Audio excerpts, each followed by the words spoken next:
నేను మీ అందరికీ తెలుసు రామారావు గారి అభిమాని అండి, ఎన్టీ రామారావు గారి అభిమాని. ఆయన అభిమానిగా ఎన్ని గొడవలు పడ్డామో ఏం చేసామో ఆ చదువుకునే రోజుల్లో మీకు కూడా అభిమానులకు తెలుస్తూ ఉంటుంది. వాళ్ళు వీళ్ళు కలబడ్డప్పుడు ఏమవుతుంది అంటే అలా పోరాడుకుంటూ వచ్చి ఎవరినైతే ఆరాధించానో, ఎవరినైతే ప్రేమించానో, ఎవరినైతే అభిమానించానో ఆ రామారావు గారికి సినిమా రాసే అవకాశం రావటం అనేది జన్మలో ఎంతమందికి దొరుకుతుందండి? అదృష్టం మా అన్నదమ్ములకు దొరికింది, పరశుర బ్రదర్స్కి అదృష్టం. 1980లో ముందు వారు పిలిచారండి. 81లో నేను చండశాస్త్రుడు రాశాను.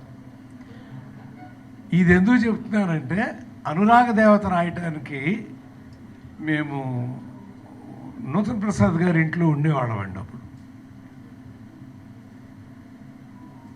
ఒక అందమైన కుర్రాడు 18-17 ఏళ్ళు ఎంత వయసు ఉంటుందో తెలీదు, అలా మెట్లెక్కుతా లోపలికి వచ్చాడు. ఆయనే నందమూరి బాలకృష్ణ. నాన్నగారు మిమ్మల్ని రమ్మంటున్నారు అని చెప్పి అంటే నాకు చూడండి అతను అలా వచ్చిన షాట్ కూడా గుర్తుందండి.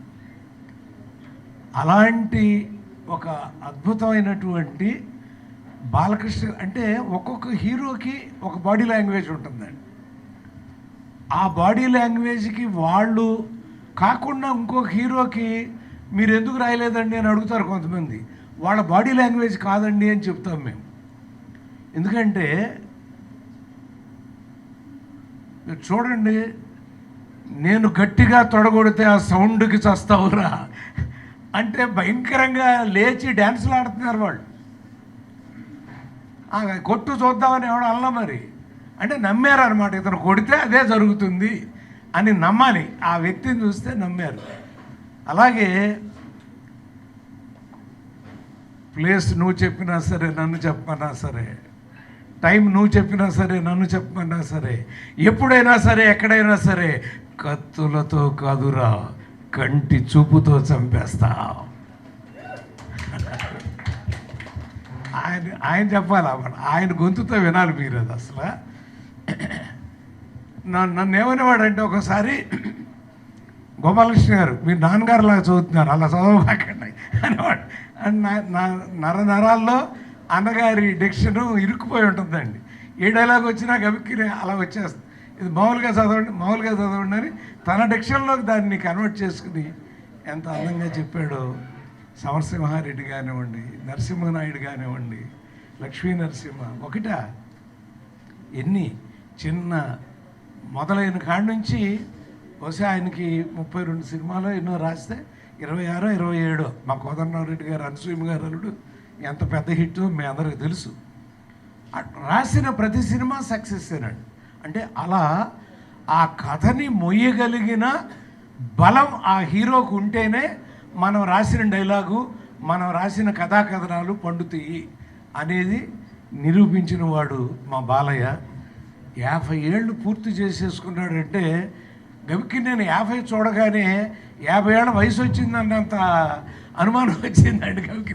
ఇదేంటి ఇప్పుడు 50 ఏళ్ళు రావడం, అతని నటనకి 50 ఏళ్ళు రావడం.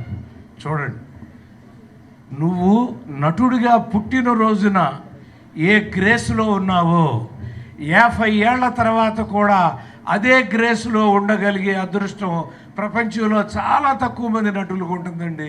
అందులో ప్రథమ స్థానంలో మా బాలయ్య ఉన్నాడు. చేత మీ అందరూ ఆ కార్యక్రమం బ్రహ్మాండంగా జరపబోతున్నారు. మా ప్రసన్న, మా దాము గారు వాళ్ళందరూ కూడా అన్ని యూనియన్లని కలుపుకుని, మా 24 యూనియన్లు కలుపుకుని, మొత్తం అసోసియేషన్లన్నీ కలుపుకుని, మూవీ ఆర్టిస్టులను కలుపుకుని ఒక గొప్ప, ఎందుకంటే చాలా తక్కువ మంది అలాంటివి సాధించగలరు కాబట్టి అది ప్రపంచీకరించబడాలి అంటారండి. ప్రపంచీకరించబడటం అంటే ప్రపంచానికి తెలియాలి.